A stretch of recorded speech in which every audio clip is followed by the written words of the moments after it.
Hello. Welcome to the Bore You to Sleep podcast. The podcast that will hopefully help you get to sleep. I am going to read an open source book, one that is not particularly interesting, but one that is hopefully boring enough to get you to sleep. Tonight's readings comes from Pathfinding on Plain and Prairie.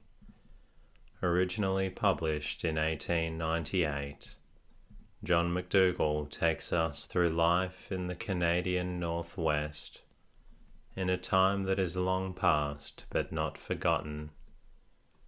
My name is Teddy, and I aim to help people everywhere get a good night's rest. Sleep is so important, and my mission is to help you get the rest that you need. Each episode is designed to play in the background while you slowly fall asleep. Thank you to UK Diane for your message through the website during the week. I'll aim to read some of your favourite chapters in an upcoming episode. Big thank you to listeners who are supporting through Anchor and Patreon. Your support continues to be greatly appreciated and allows me to keep bringing out more episodes. The podcast is completely free, and it's the support from listeners that allows me to keep bringing out more episodes. If the podcast helps, please subscribe and leave a review. It really does help out. You can also say hello at boreyoutosleep.com. I'm also now on Twitter and Instagram at boreyoutosleep. In the meantime, lie back, relax, and enjoy the readings. Pathfinding on Plain and Prairie, Chapter 1. Thin Leather Homes. Drudgery of the Indian women, occupations of the men hunting parties and scalping forays, triumphs of endurance. It was during the last days of January 1865, in the story of my experiences in our great Canadian West, that I parted company for a time with my readers in saddle, sled, and snowshoe. We were domiciled for the night in Muddy Bull's Lodge. The weather was intensely cold. I believe I am safe in saying that all through January the mercury never rose above 10 degrees below zero, and it ranged from this down to 50 below zero. In our lodge, which was one of the best, with ordinary travelling costume on, a blanket or a robe over our shoulders, and a brisk fire in the centre of the tent, we were passably cosy, but even then we had to turn around every little while and warm the other side. Great bright, brisk fires were kept up in those thin leather homes of our Indian people, entailing a vast amount of work upon the women and girls of the camps. Gradually, by example, perhaps more than precept, we brought about a lessening of the labour of the women. But in the meantime, during the cold winter months, the furnishing of wood to keep those huge fires going gave them constant employment. It must be said, however, they accepted the labour and drudgery with cheerful alacrity, and could be seen at all hours of the day, stringing over the hills and across the plains, with dogs and horses, their own backs loaded to the utmost carrying capacity with wood. The life of an Indian woman in those early days was indeed an extremely busy one, packing and unpacking dogs and horses, making camps, providing wood, making and mending moccasins and wearing apparel, cooking, cutting up, drying and pounding meat, rendering grease, chopping bones to get out the marrow fat, making pemmican, stretching, scraping, and dressing buffalo hides to make robes or leather, a long, tedious process in which not only the brains of the worker were needed in order to excel, but also those of the dead animals as well, kept her going early and late. Besides all this, the manufacturing of saddles, tents, and shaganappi also devolved upon the women, and yet notwithstanding all this, they seemed, generally speaking, to be contented and happy, and with true feminine resource still found time to give to attire and adornment, and the practicing of all those mysterious arts which have charmed and magnetized the other sex, doubtless through all the past of our race. No wonder these women and girls were at a premium, and cost all the way from a blanket up to a band of stolen horses. The more of them there were, the greater the town was. Nor was the life of the male Indian altogether that of a sinecure. Somehow or other, the idea has gone abroad that these Indians led a very lazy life.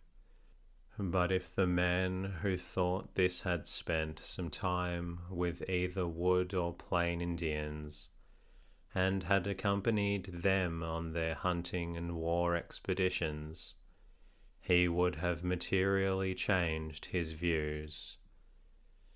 To follow a wood hunter on foot from before daylight in the short days, through brush and copse and heavy timber, over big hills and across wide valleys, on and on for many miles, sometimes until noon or late in the afternoon before a kill is made, or having started game, to run for miles at a terrific pace, hoping to head off the quarry and at last secure a shot. Then, having killed, to butcher or secure from wolf, or coyote, or wolverine, the desired meat and strike as straight as possible for the camp, sometimes many, many miles distant, with thick forest and dense darkness now intervening.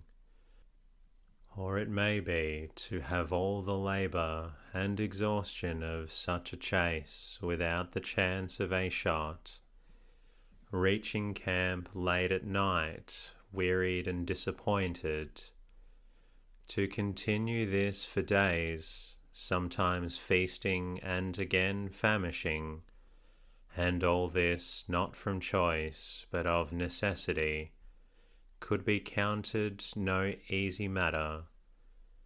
It is not for fun, but life, health, income, influence, honour, respect, all these are dependent on your efforts. It may be with the same wood hunter, you start a prime buck, moose, or elk during those glorious days in the beginning of autumn, and he bounds away in his strength and swiftness, Your Indian says we must run him down, and leads off in long, regular strides, and for a time you feel as if your lungs were in your throat and your heart is beating a double tattoo. Over and under fallen timber, down precipitous banks, up steep hills, and it takes some time for you to catch your second wind and to brace up your will and say to yourself, I am also a man, and then settle down like your Indian to steady work. He, however, is doing more than you, who are but following him. He is noting lay of land and direction of wind, calculating in order to cut across where your game may have gone around, watching the tracks, gauging the distance the buck is ahead of you, noting the settling of the earth at edge of pool or creek where the big fellow left his tracks as he ran, and you are encouraged and spurred on, or contrariwise, as the crafty hunter tells you in hushed tones what he knows. Then by and by, after an hour or two, or 3 perhaps, of such work, you stand beside the fallen carcass, and wipe your forehead and wish you had a dozen towels. But while your exultations and congratulations are hot within you, a word of caution comes from the Indian beside you. The sun is low, and the camp is far. Let us hurry. With a heavy load on your back, you start for the distant camp. Suppose as you tramped and climbed and panted, someone had said, "What a lazy life yours is," you would have shouted back, "No, sir, not in any sense is this a lazy life." Or it may be your hunter friend is in for a fur hunt, and you start with him to make a line of dead falls for marten, or to hang 100 or so of snares for lynx. The snow is deep, and at every step several pounds of it fall in on your snowshoe, but from early morning until late in the evening you tramp and toil, chopping and stooping and grunting over snare and dead fall, and when night is on, having carried your provisions, blanket and kettle all day, besides the baits for dead falls and snares for lynx traps, you dig away the deep snow, cut some wood and make a fire for the night.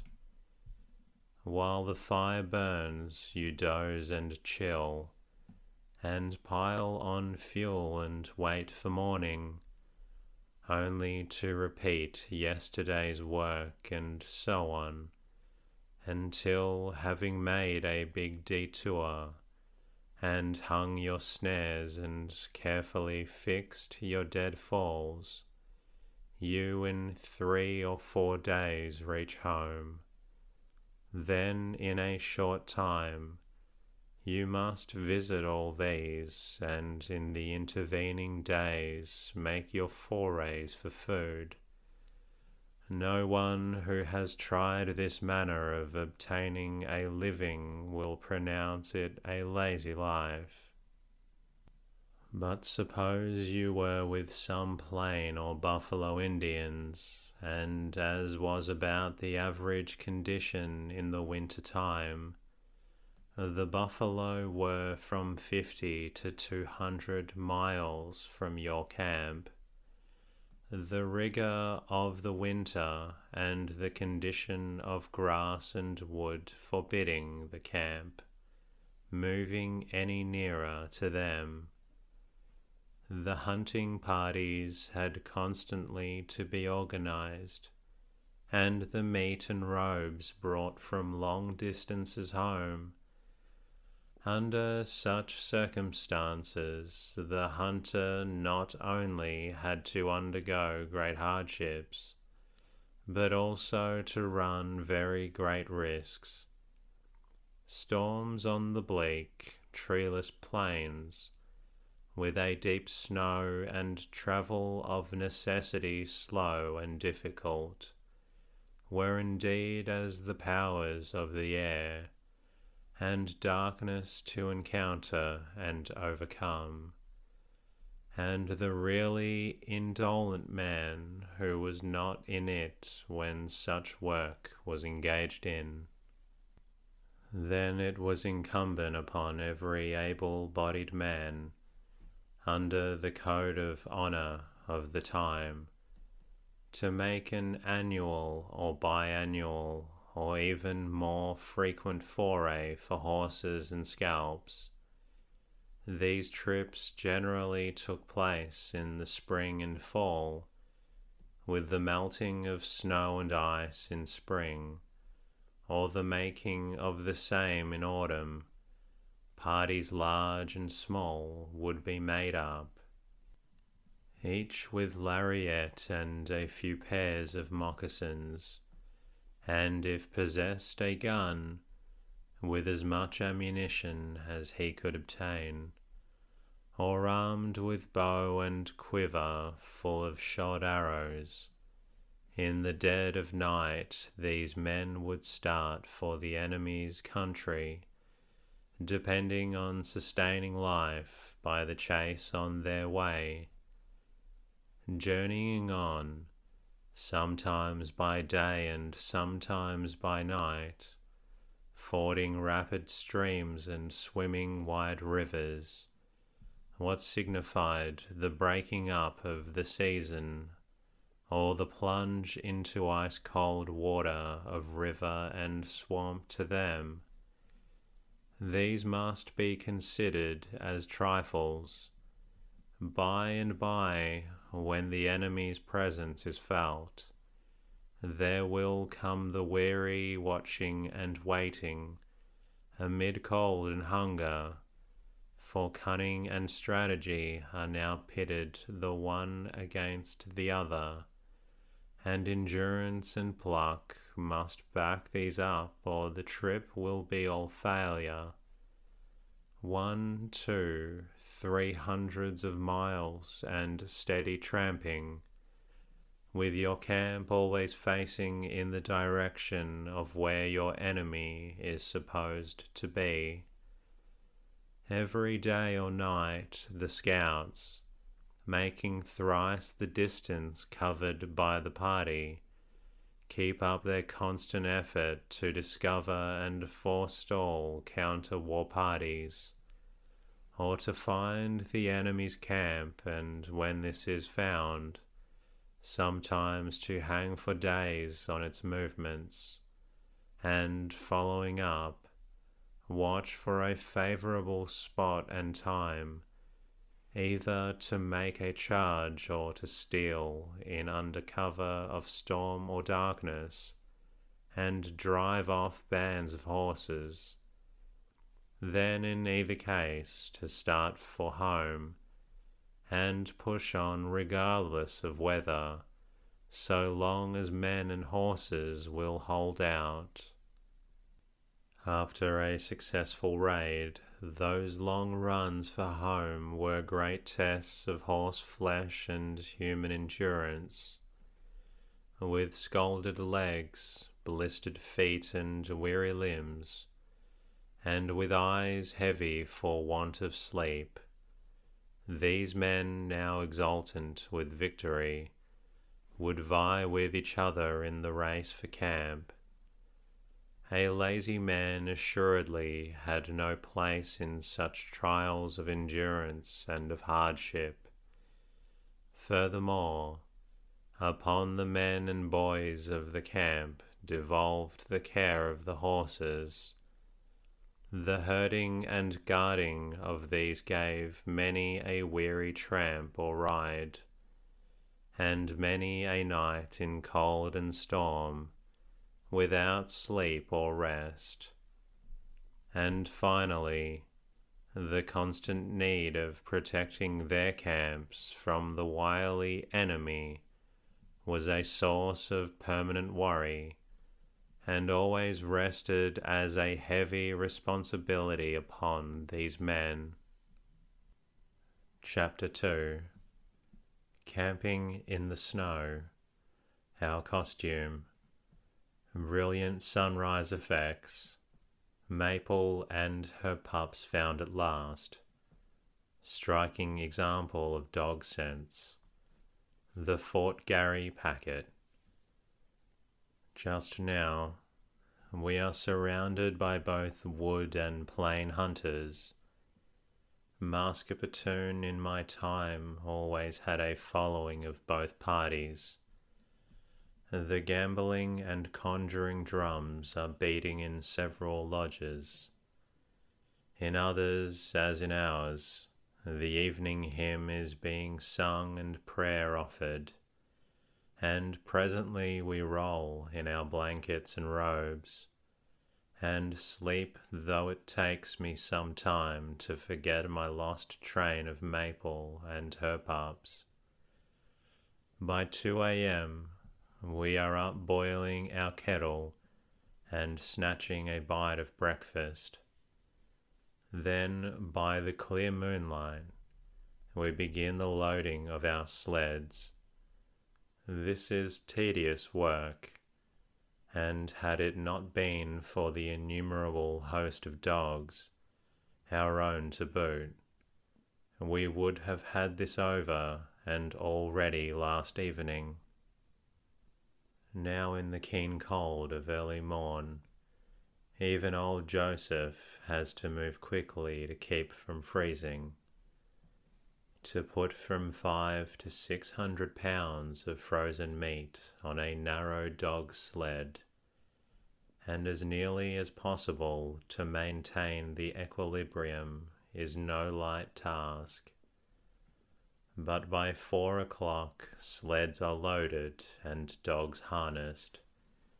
We bid Mr. and Mrs. Muddy Bull a hasty goodbye, and are off to make the 60-mile drive home in the day if we can. And who doubts our doing it?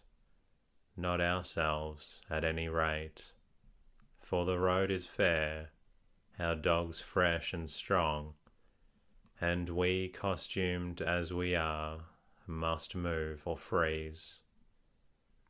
Perhaps I am the best clad in the party, and my clothes altogether will not weigh much. A flannel shirt, moleskin pants, full-length leggings with garters below the knees, duffel socks and neat moccasins, a Hudson's Bay capote, unlined and unpadded in any part, a light cap and mittens which are most of the time tied on the load, while I wear a pair of thin unlined buckskin gloves. This, in a sense, almost laying aside every weight. But the race which was set before the ordinary dog driver in the days I am writing of was generally sufficient to keep him warm. In my own case, I did not for several years wear any underclothing, and though in the buffalo country and a buffalo hunter, I never had room or transport for a buffalo coat until the Canadian Pacific Railroad reached Alberta, and the era of heavy clothing and ponderous boots came in, with ever and anon men frozen to death in them. Not so with us. We run and lift and pull and push, and are warm.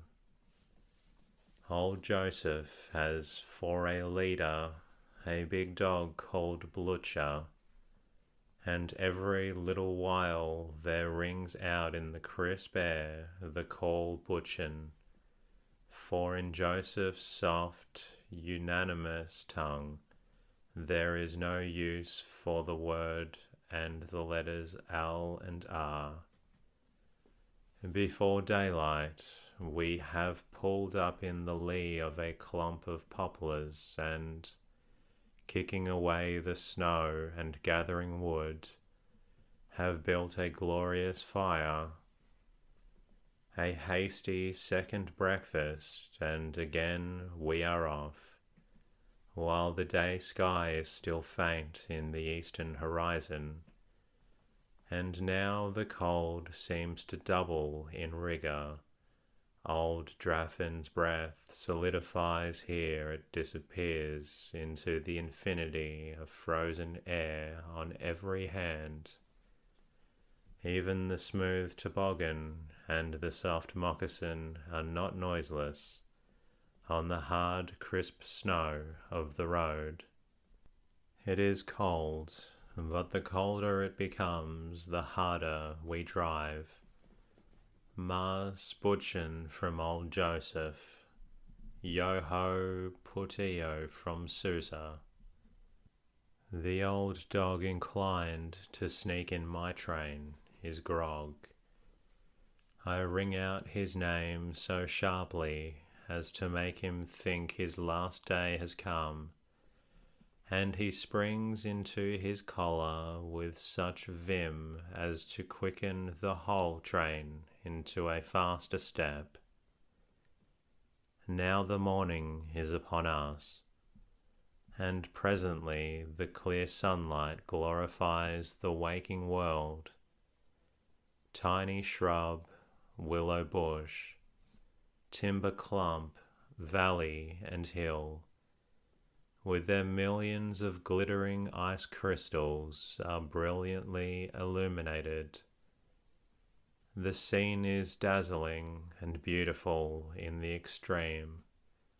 For miles on every hand, as we run, the shadows give way to the most brilliant light, and here and yonder the dark spots, denoting buffalo, singly or in groups, stand out with startling distinctness on the great white expanse. Stopping for our midday meal, we jerk our dogs out of their collars to give them a chance to lick snow and gambol around, and freshen themselves generally, while we hurriedly boil our kettle and get out our supply of dried meat. While doing this, we also give our dogs about 2 ounces each of the dried meat, just to liven them up and give them an agreeable anticipation of their supper. The 1 square meal in 24 hours they will have at the end of the day's journey. As we gnaw at our dried meat, thankful that what teeth we have left are sound, we drink hot tea and discuss dogs, Indians, white men, and the broad questions of civilization and Christianity. Susa is thoroughly optimistic and joyously sanguine. Joseph is also as to Christianity, but civilization and men and dogs, well, he kinda doubts. At any rate, he will wait and see. But we cannot wait till long now. So we tie on our kettle and cups, catch our dogs and start away, leaving our campfire to burn itself out as the shades of night are commencing to fall. We turn our loads on their sides and thus run them down the steep long banks of the Saskatchewan, then riding them at its foot, dash across the big river, and with dogs pulling for all they are worth, we are pushing behind, and then we climb the other more moderate bank, and we are at home once more. There is general lamentation over the loss of Maple and her pups. The girls shed tears. Little George cannot understand how big brother John could lose a whole train of dogs and sled. Father had taken a great fancy to those pups ever since the Blackfoot trip, and he is sorry because of their loss.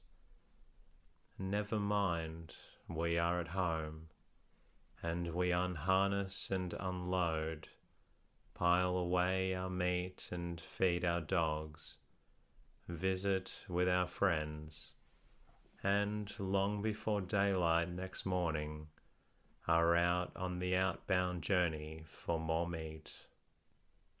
Reaching the Indian camp that evening, I was disappointed at there being no tidings of my lost train, but again we loaded and started home in the night, and before daylight we came to the camp of a solitary hunter, John Whitford by name, where to my great delight we found the missing team. They had come to John's camp a few hours before us. John said that he heard a jingle of bells, and expected some travellers were either coming to or passing his camp. Then, hearing no further sounds, he went out to see what it was. When he found Maple alone in harness, but dragging the other 4 sets of harness behind her. Evidently the sled had caught in some bush, and the young dogs had become impatient, and one by one wriggled out of their bonds. Then the wise old mother dog had gone back to the sled and bitten off the traces close up to it, thus freeing herself from the sleigh and saving the harness. She then started for home, and concluding to the rest by the way at John's camp, we found her there with her pups. One often hears about horse sense, but here was a good large sample of dog sense. That this dog, with her own traces and those of 4 other dogs between her and the sleigh, should pass all these and go back to the sleigh to cut away and liberate herself, and thus save to us these harnesses, was amazing. I would have rejoiced over the dogs alone, but to receive these back with the harness was great good fortune. I hitched Maple and her pups beside my own train, and taking some meat from Joseph and Susa, lightened their loads, and on we went at a much quicker step. On reaching home that evening, I need not say there was general rejoicing over the recovery of our dogs. As the buffalo moved, so did also the Indian camps, and gradually our meat trails went westward for the month of February. Through storm and cold, and sometimes very heavy roads, or no roads at all, Joseph, Susa, and myself kept at the work of providing for our mission party.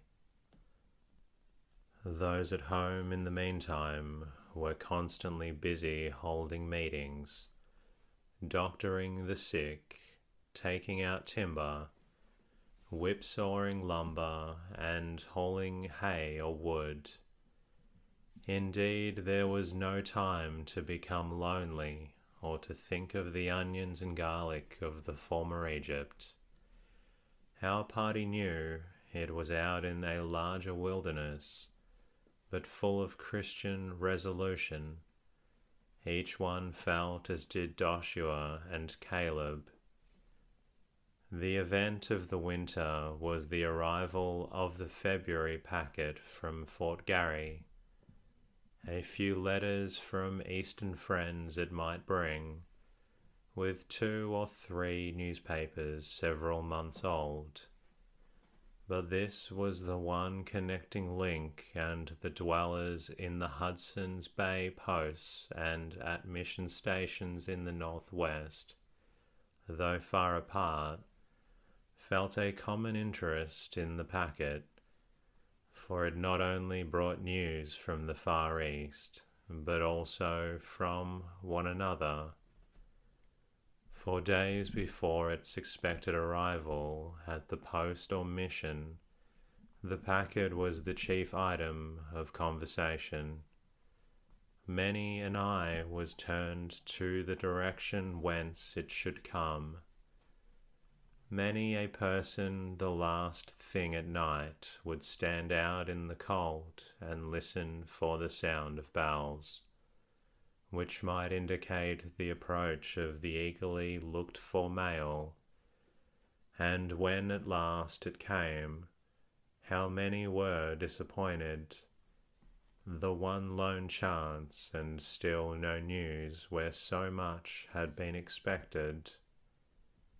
And for the swarthy-faced, wiry-built, hardy men who brought this packet, as you looked at them, you could see 50 miles a day stamped on their every move.